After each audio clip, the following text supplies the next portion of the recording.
and this is my podcast. What makes you smarter? It's an extension of the RadioWhat.com internet radio station that I've been running for quite some time. And if you need DJ services, where do you go? DJLittleRock.com. Let me say it one more time. DJLittleRock.com. Check availability and get a free price quote. And maybe you can have me at your next event. I like to party with the people. Yeah, having a good time. This week's shows, let's see, so as I'm recording this on Saturday, I had a video dance party karaoke jam at my regular Friday night gig last night at the Rab. Now, Saturday, since we're breaking out of this coronavirus pandemic, I have nothing to do tonight. So you'll probably see me a lot on video. Well, maybe not. Maybe I'll find something else to do. Now, on with the show.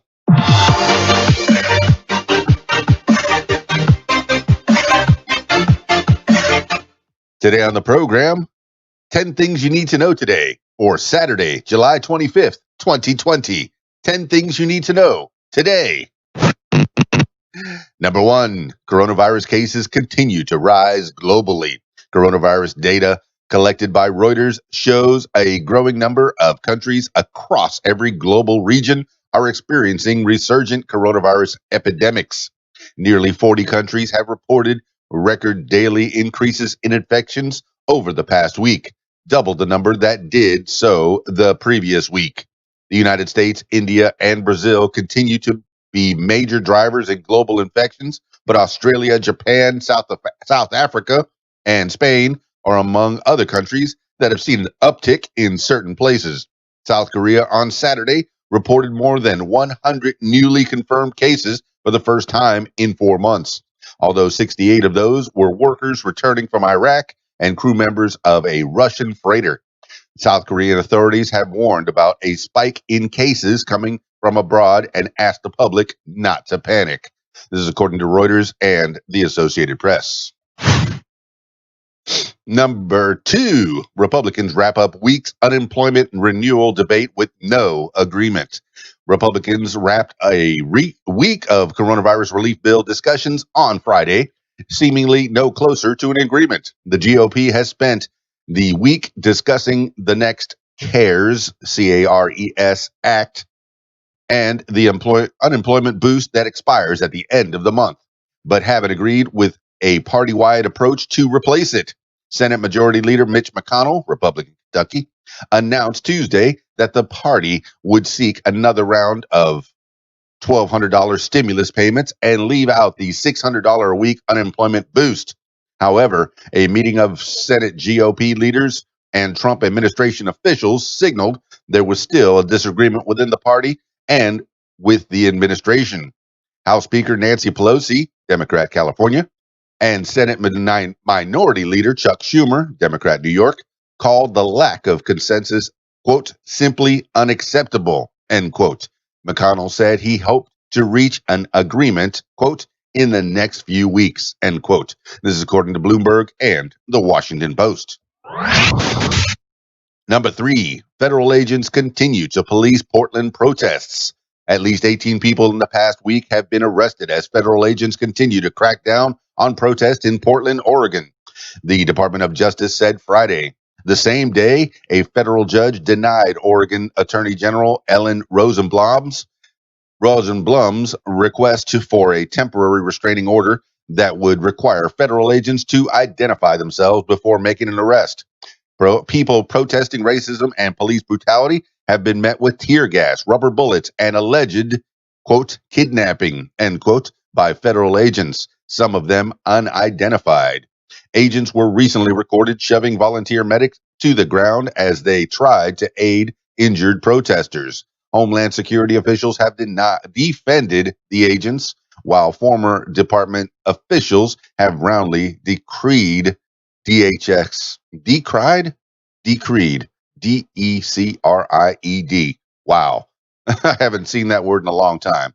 Decried DHS's actions. President Trump has announced he's deploying more agents to other cities, but to help with routine crime fighting instead of protest crackdowns.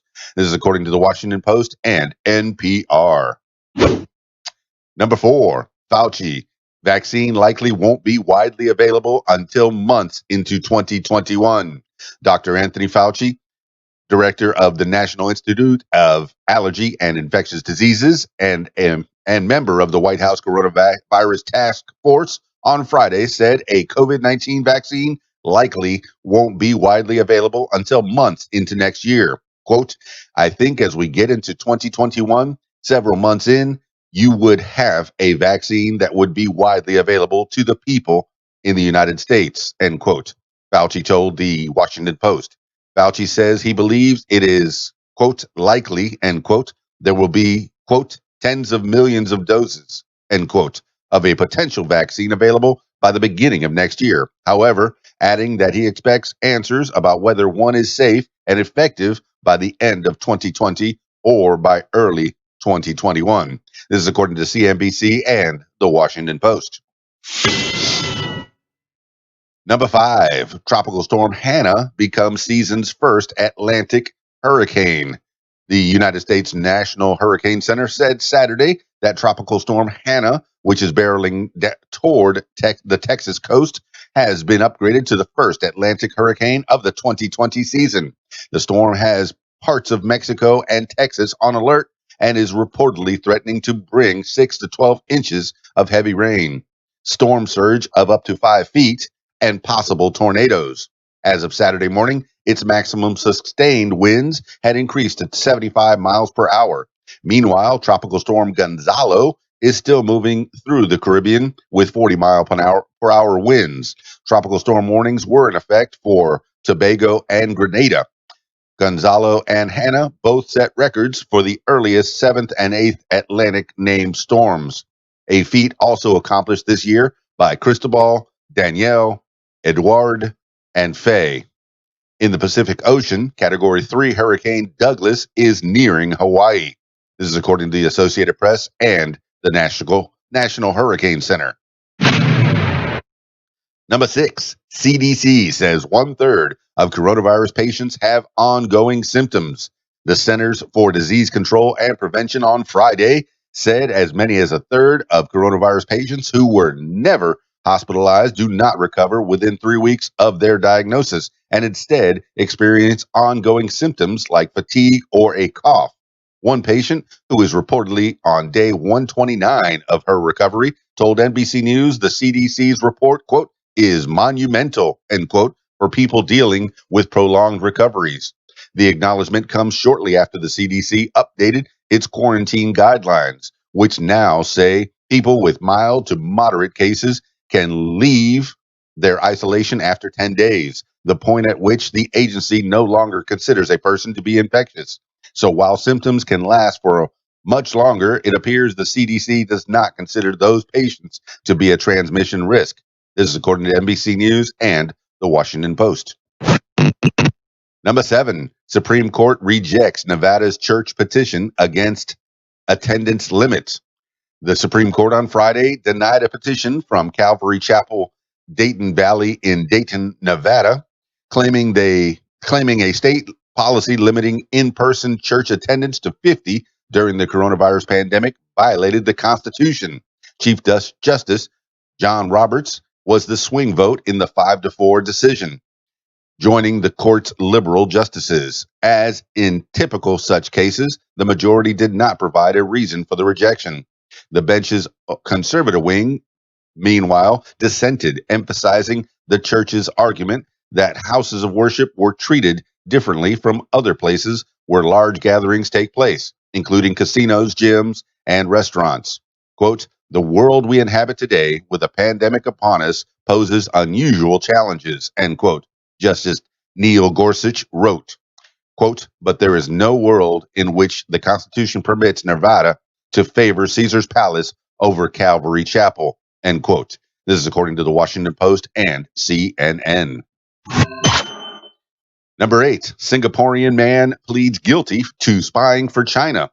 A Singaporean man named Jun Wei Yeo on Friday pleaded guilty to working as an illegal agent of the Chinese government from 2015 to 2019.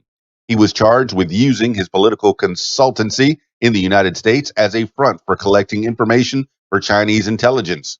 The U.S. also said Friday that it has detained a Chinese researcher, Wan Tang, who was among 4 Chinese nationals charged earlier this week with visa fraud after allegedly lying about serving in the Chinese military.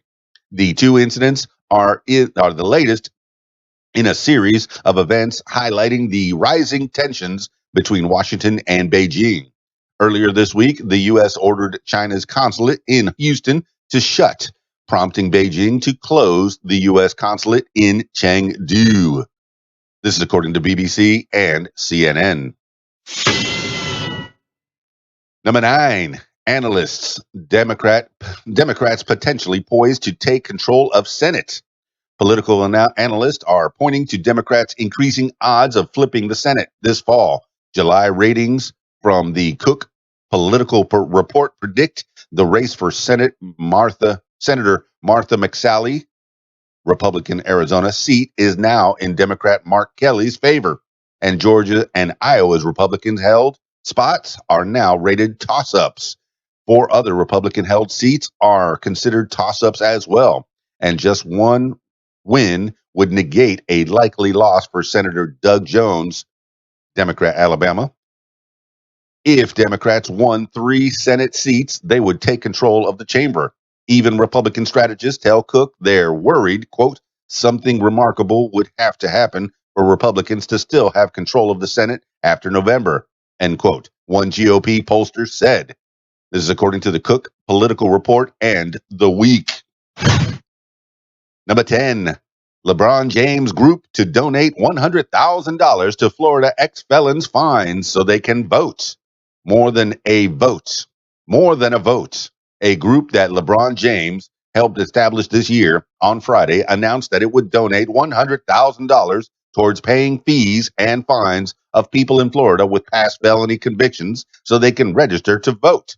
Quote, your right to vote shouldn't depend upon whether or not you can pay to exercise it, end quote, said Miami Heat player Udonis Haslem, who is also a member of More Than a Vote.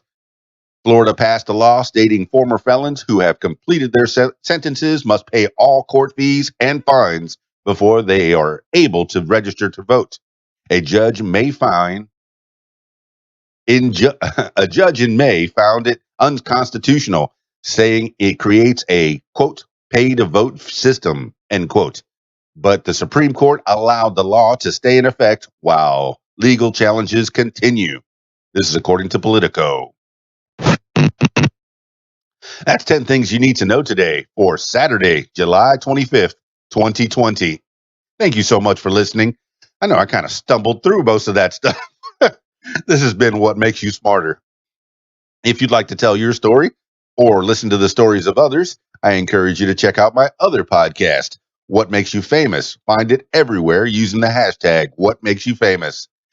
I hope everybody out there is doing reasonably well. Drop me some comments. Let me know what you're up to. Give me a call if you want. You can leave me a message, and possibly I'll use the recording in a future episode of What Makes You Famous, What Makes You Smarter, or even the KeysDAN Show.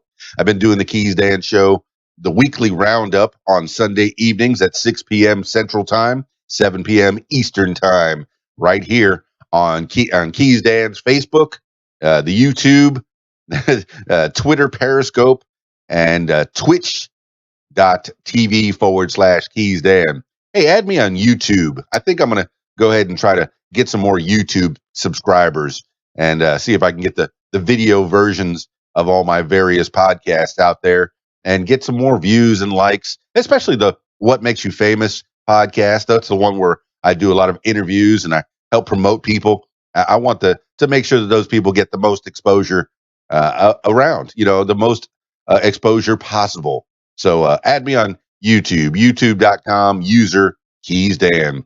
I think the header is radiowhat.com. So I think if you look up radiowhat.com on YouTube, you can find it there. Well, that's it for me. This has been What Makes You Smarter. It's KeysDAN, radiowhat.com, DJLittleRock.com. Peace. I'm out.